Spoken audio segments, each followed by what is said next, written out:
Buenas noches. Estamos con la candidata a presidenta de la Nación, la doctora Elisa Carrió. En esta elección, más que en otras, se juega el destino de una nación. ¿Qué querés para tu nación?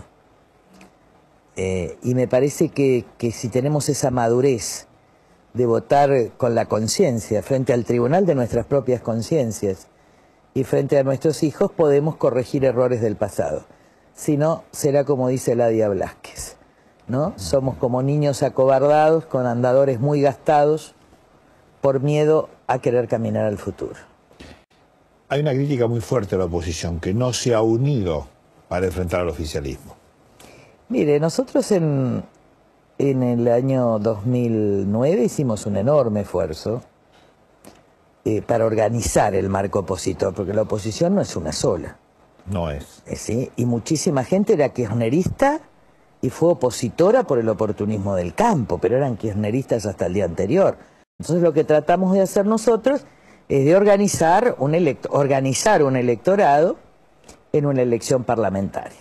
En la elección presidencial la cuestión es más difícil, y no porque se estén jugando candidaturas. El problema de nuestra fuerza, que no recibe dinero de empresarios, que no tiene dinero, la primera vez que tenemos propaganda televisiva en nuestra vida, que tiene códigos éticos muy fuertes, que expulsa a aquellos que tienen algún problema en el ejercicio de su función, es cuando vos coaligás con otras fuerzas donde la corrupción está instalada. Porque, ¿qué nos pasó en la provincia de Buenos Aires? Estábamos en el marco del acuerdo muy bien, pero resulta que en la provincia de Buenos Aires todos los diputados, había ganado la oposición, controlaba ampliamente la Cámara de Diputados de la provincia de Buenos Aires, pero resulta que todos votaban con Scioli, salvo la coalición cívica. El viejo acuerdo de poder del PJ y del radicalismo, yo en ese momento lo llamé a Gerardo Morales y le dije, nosotros así no podemos. Nosotros no podemos no denunciar las complicidades. Y entonces decidimos tomar una distancia para ver si estas cosas cambiaban. Y estas cosas no cambiaron. Entonces, nosotros vamos a hacer todo lo que sea necesario para garantizar un cambio, pero no vamos a quebrar nuestras conciencias. Porque uno puede ganar o perder. En la democracia es el mejor sistema, pero también es un abuso de la estadística. Y no está sometido a ningún tribunal ético. La gente puede votar un corrupto, puede votar un narcotraficante, puede... En todo caso, ella es éticamente responsable ante su conciencia y ante Dios en los que creemos. Entonces, nosotros, más allá de ganar o perder, hemos hecho un trabajo de muchos años de honestidad y de transparencia. Cuando todos eran kirchneristas, nosotros marcábamos la corrupción. Nunca en nuestra vida votamos plenos poderes, es decir, decidimos hacer un camino más largo, pero con conductas. Y en consecuencia, cuando esas conductas no están garantizadas, y ese acuerdo te puede llevar a complicidades con la corrupción, con el narcotráfico, la verdad es que yo le pido a la sociedad que piense, porque nadie puede obligar a otro ser humano a quebrar su conciencia solo para ganar una elección. Eso no es ético, y eso además no es bueno para el futuro de la nación. Demasiado quiebre hay en su clase dirigente, para que además nos quebremos todo. Y además, ¿qué sentido? A ver el sentido práctico. Si yo me sacara hoy una foto con Duhalde, la verdad es que yo desaparezco del mundo político, pierdo la palabra. No es tan fácil. Entonces, esto hace que la sociedad es la que tenga que elegir. ¿Quiere votar quiere volver al pasado? ¿Quiere volver a los viejos acuerdos radicales PJ en la provincia de Buenos Aires? ¿Quiere volver a los que originaron el kirchnerismo? ¿Quiere volver a ese pacto corporativo? Tiene candidatos. ¿Quiere la transparencia? ¿Quiere el futuro? Tiene candidatos. Que decida el pueblo. El pueblo tiene una decisión y tiene una responsabilidad. En algunos tiempos, no tan lejanos, parecía que podía haber un acuerdo con Alfonsín y con Wiener. Sí, yo también lo deseé profundamente. Pero estas conductas del radicalismo fueron terribles. Como yo decía a mi fuerza en provincia de Buenos Aires, que haga acuerdos con quienes hacían acuerdos con lo peor del kirchnerismo. Uno no puede obligar a los demás a hacer lo que uno no haría. La política también es pedagogía. Además, ¿saben qué pasa? Las fuerzas corruptas terminan corrompiendo las fuerzas transparentes. ¿Tiene más fuerza? Yo, ¿Tiene más argumento? La violación a la ley tiene mucho más fuerza que la ética de cumplimiento de la ley. Y la Argentina es la metáfora de eso, ¿no? De alguna manera, si algún problema cultural hay en... No digamos el peronismo, porque hay mucha gente peronista que respeta la ley y mucha gente peronista que también cree en la República. Pero el problema central del PJ en la Argentina ha sido el desprecio por la ley. Entonces es incompatible. Incluso yo tengo muy buenas relaciones con algunos y le dije, bueno, vamos a tratar de unirnos juntando gente honesta. Me dijo, no tengo. Es decir, sobre todo cuando bajás al conurbano, donde se manejan con punteros que manejan la droga.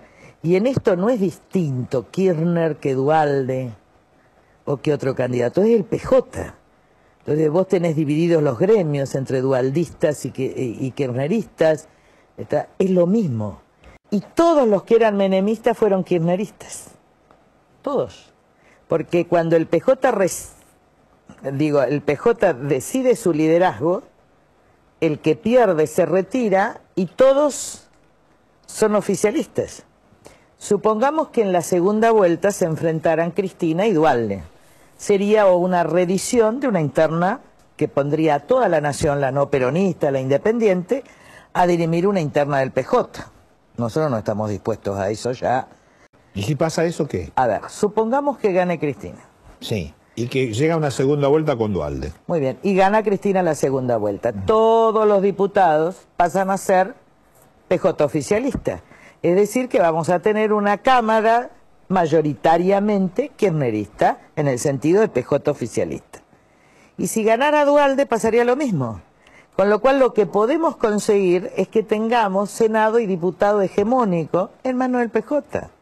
Estoy hablando a la gente que no es peronista o a la gente peronista que no cree en ese PJ, ¿no? A la gente que tiene principios, que cree que tenemos que cambiar algunas reglas, que tenemos que vivir que el desarrollo exige transparencia, que no podemos integrar redes mafiosas, que somos el segundo consumidor del mundo de drogas, que ya tenemos chicos que empezaron a drogarse a los 10 y se están suicidando a los 30 y pico, que somos el primer exportador mundial de droga a Europa y a los Estados Unidos. Creo que algunas cosas hay que cambiar. Todos en el mundo te dicen, Elisa, si ustedes tuvieran un contrato de mínima decencia, qué gran país serían. ¿Cómo es posible que los argentinos voten tanta corrupción? Y uno tiene vergüenza. Y por eso uno está acá luchando para que nuestros hijos no tengan vergüenza de vivir acá. Pero la decisión es del pueblo. A lo mejor es un momento de decidir esto, de animarnos, de atrevernos a ser otros, no a parecer otros. No que parezca decente, sino hacer. La cosa es parecer y otra cosa es animarnos a ser. Y tenemos unas posibilidades extraordinarias en el mundo que viene. Si realmente somos, hay una parte nuestra que es maravillosa y hay otra parte que naturaliza la coima, la corrupción, la vivada. No se puede vivir así. Hay una parte nuestra que es maravillosa y hay otra parte que naturaliza la coima, la corrupción, la vivada. No se puede vivir así. Creo que hay que ir despacio, que todo el apresuramiento de principios de año llenó de miedo a esta sociedad innecesaria, que los encuestadores deben someterse a un tribunal de ética muy riguroso. No se puede manipular y mentir. No se puede manipular y mentir, porque se le está mintiendo al pueblo. Nosotros no contratamos ni asesores de imágenes ni encuestadores, porque los medios empiezan con la especulación, no los medios, todo. Y me parece que la especulación lleva a no debatir los principios, a no debatir el destino del país. Todo el mundo especula y además algo terrible. Todo el mundo hace política. Es Es decir, los empresarios hacen política, ponen candidatos, sacan candidatos, periodistas hacen política, sindicalistas hacen política. Entonces, es terrible la confusión. No dejan que la política haga política y en todo caso juzguen y critiquen. Están todos como jugando un partido y se atropellan. La verdad es que hay mucha falta de seriedad y poco republicanismo. Obviamente vamos a disputar el 23 de octubre, porque la coalición cívica tiene los mejores diputados de la nación. Así que lo vamos a disputar. Bueno, y si es usted, ¿qué pasa? Si soy yo. Si usted es la figura de la oposición que más voluntades suma el 14. Mire, si eso fuera así, yo gobernaría con todos los decentes de todos los partidos. Que de hecho tenemos relaciones con todos los decentes de todos los partidos. Con las figuras que tienen conducta. Nosotros vamos a gobernar con todos, pero con todos los que muestren conducta. No podemos hacer acuerdos para que me pongan un corrupto en obras públicas. Tiene que ser a lo mejor de otro partido, un ministerio de salud para un socialista, ¿se entiende? Pero con la garantía de que es gente decente, de que va a cumplir la ejemplaridad, de que va a ser republicano. Pero por supuesto que queremos estar con todos. El problema es que los viejos partidos arrastran gente buena y gente de la peor calaña. Y a nosotros nos costó mucho ir limpiando el partido, porque hemos tenido problemas. La diferencia entre la coalición cívica y otros partidos es que sometemos al Tribunal Ética y los expulsamos.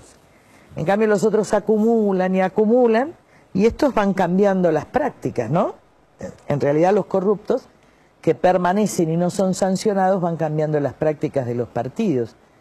Pero yo creo que si la gente analiza todos sabemos todo en la Argentina. Si nos miramos hacia adentro, si entendemos la enorme responsabilidad que tenemos como argentinos ese día, si no nos dejamos correr por el miedo ni por la propaganda y decimos, ¿qué quiero? Y si miramos nuestros hijos y nuestros nietos, yo creo que podemos dar un poder enorme, democrático. Podemos ser un gran país de clase media. ¿Por qué tenemos que tener los pobres en la pobreza para mantener un esquema de poder? Si los pobres en la Argentina pueden tener el ascenso social y ser de clase media. Un presidente de la Cámara de Diputados de la época de Menem me dijo mucho después, no se olvide, Elisa, que construimos una fábrica de pobres en el conurbano para mantener el poder en el país y no fue bien. ¿Cómo puede ser que el negocio de dualdista, kirchnerista, menemista, del que usted quiera llamar, sea mantener a los pobres en la pobreza como instrumento para el mantenimiento del poder? Eso no es peronista tampoco. Eso no era Evita. Uno puede decir si era Faná, eso no era. Eso no era así. Eso es una injusticia y una perversión moral. Estamos dispuestos a gobernar con todos. Yo no soy una persona dura, al contrario, tengo muy buenas relaciones. Bueno, no, dura es. Soy dura, a ver, soy flexible en los acuerdos, pero somos muy exigentes en los principios, porque si no te atropella la Argentina decrépita, mediocre, corrupta. Donde sos ingenuo, te llevan puesto, porque si no te atropella la Argentina decrépita, mediocre, corrupta. Donde sos ingenuo, te llevan puesto. Entonces esa dureza muchas veces tuvo que ver con poner el cuerpo. Voy a poner algunos ejemplos. Yo sé que llevo muchas heridas. Y gracias a Dios mi rol de tener que decir la verdad cuando nadie la quería escuchar y eso molesta, me parece que terminó. Sea presidente o no sea presidente. Pero cuando me tocó defender a Marcela y Felipe Noble, que todo el mundo, ¿quién iba a creer que mentía una abuela de Plaza de Mayo? Cuando yo vi que sean o no hijos, era una violación a los derechos humanos porque sacarle la ropa interior a una mujer es una vejación. Y viola el Tratado por la Tortura porque yo lo escribí en la Convención del 94. Todo esto que se hizo, todo el proceso de verdad en la Argentina y de justicia se hizo por esa redacción de esa cláusula constitucional que está hecha en parte de mi puño y letra. Pero ¿cómo podía consentir en nombre de eso? Y me descalificaron. De las peores maneras. Yo ni la conocía la chica, la conocí después. Solo defendía como puedo defender a un pobre, como puedo defender a un rico. tuvimos que ponernos adelante en la denuncia de genocidio, porque ningún político quería salir, el radicalismo no salió. Yo lo convencí a Oscar Aguad y le dije, a Oscar Aguad se están llevando la democracia con el tema del papel prensa. Yo sabía que era mentira porque alguien que militaba con nosotros había estado al lado de este banquero y había sido funcionario, con lo cual me dijo la verdad, y yo la estudié. Nos tocó enfrentarnos con el tema de la ganadería, que decía que defendíamos a la oligarquía. La verdad es que hoy hay menos vacas y la carne está cara para la gente. Y cuando uno tiene que poner el cuerpo se lastima.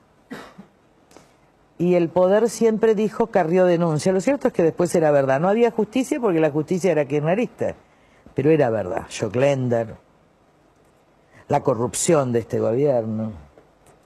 Y sin embargo mucha gente repetía lo que le decía el poder. Carrió está loca, Carrió es denunciante. Porque la gente tiende a repetir lo que dice el poder. Carrió está loca, Carrió es denunciante. Porque la gente tiende a repetir lo que dice el poder. Y yo no le puedo mentir, yo sufrí mucho. Y siempre lloré en soledad, porque fue una incomprensión. No me arrepentí de haber dicho, porque lo otro era ser cómplice. Lo otro era guardarme esto, y era ponerme como autora cómplice, porque el silencio es complicidad. Así que no sé si me perdonarán esas heridas.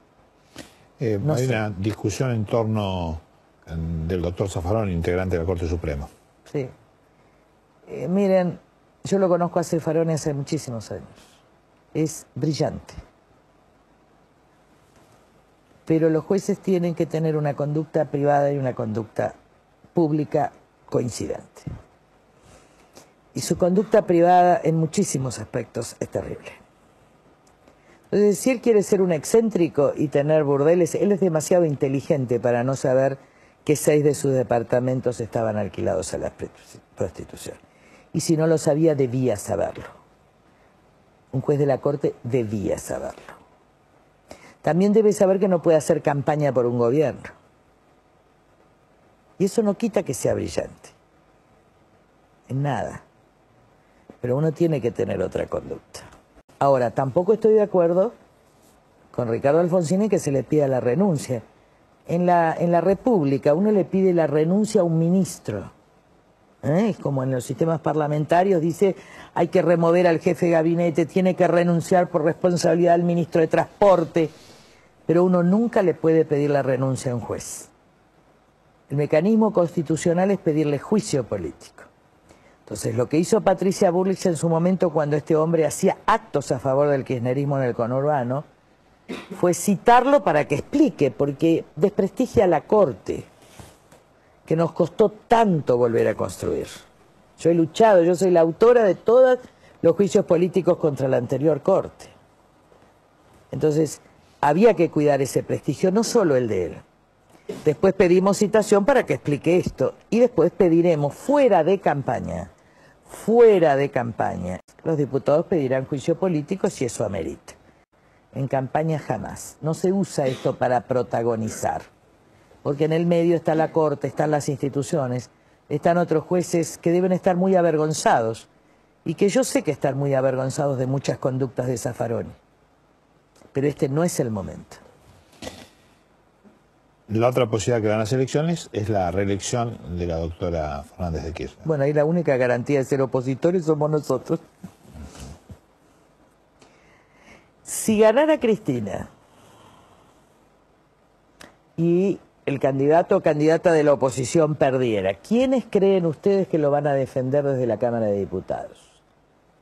¿Ustedes creen que los va a defender Rucauf, que es el candidato a diputado nacional de Duhalde? ¿Ustedes creen que los va a defender el propio radicalismo, cuyos gobernadores e intendentes responden en la mayoría de los casos a Cristina, y donde que nosotros dejamos de conducir el año pasado no hay más sesiones, salvo las acordadas entre Ricardo Filavedra y Rossi? ¿Vieron que no hay sesiones? Porque nosotros este año dijimos basta, fue un costo enorme sentarlos y ordenar esa Cámara de Diputados tan dispersa. ¿Quién los va a defender? Y también en eso piensen y voten a nuestros diputados, que yo les puedo asegurar, a veces si quieren elimínenme a mí.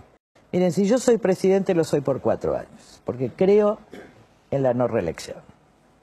Creo que eso favorece y quiero que y sería una presidente de transición que limpiara algunas cosas y pagara los costos para que otra generación administre la paz definitiva y la transparencia y el desarrollo de este país.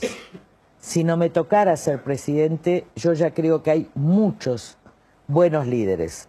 Me hubiera gustado que sea ahora, pero todavía no era el tiempo. Pero creo que en 4 años más está Alfonso, está Adrián, está Juan Carlos Morán, está Patricia, hay muchos de Fernández, hay muchos dirigentes de un valor. Yo siento en la Cámara lo orgullosa que estoy de esos diputados que estudian, que se forman, que son intelectuales, de esa exigencia que a veces me dicen que soy muy exigente, ¿cierto? Pero así uno hace que estos chicos de 40 años sean excepcionales, exigiéndoles, ¿no? Así que yo estoy muy contenta por eso. Y además, yo les quisiera decir a todos una cosa. A mí me costó mucho formar el carácter, ustedes me han visto. Me costó mucho ingresar a la política, porque yo era profesora, siempre gané los concursos con sobresaliente en la universidad, estaba sometida al mérito, no al voto.